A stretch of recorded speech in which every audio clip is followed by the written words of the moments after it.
wonder, what do you think makes a family? Lots of you might think of moms, dads, grandmas, grandpas, uncles or aunts, brothers or sisters. But what if we thought even bigger? Did you know that there are many kinds of families, not biological or blood related at all? In fact, if you think about it, that makes a lot of sense. After all, my spouse and I, for example, aren't blood related, but we're definitely family. You might have heard your grown-ups talking about their sorority sisters or fraternity brothers. If you have a pet, you know that they are loved and cherished members of your family.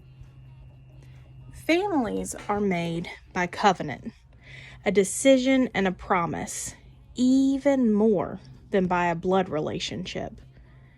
Your grown-up may have pledged to join a sorority or fraternity in college, joining that family of people making the same decision and promise. Your family made a decision and promise to love and care for your furry friend. Families come in all shapes and sizes, just like people. Each one looks a bit different than the next. But remember, when we talked about the body of Christ and how each part was unique and valuable, guess what? The same thing is true for families. Members of a family remain in the family by decision and promise. And sometimes people leave a family. They decide not to be a part of it anymore. But guess what? We are all a part of the family of God. And God keeps God's promise to never leave us. Sometimes our human families change. And even though that can make us sad, it's okay.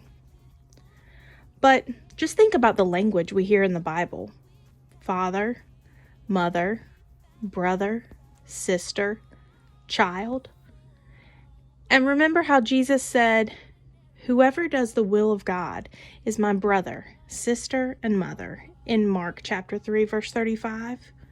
Or when Paul said, "All who are led by the Spirit of God are children of God," Romans 8:14. We are all created by God. Everyone here in this room and here around the world are one big family, the family of God. Remember the goodness of the great variety of families that we have been born into, decided to be a part of, and promised to be a part of. Decision and promise and love, a covenant in other words, is the most important element in family. And we are all members of the family of God.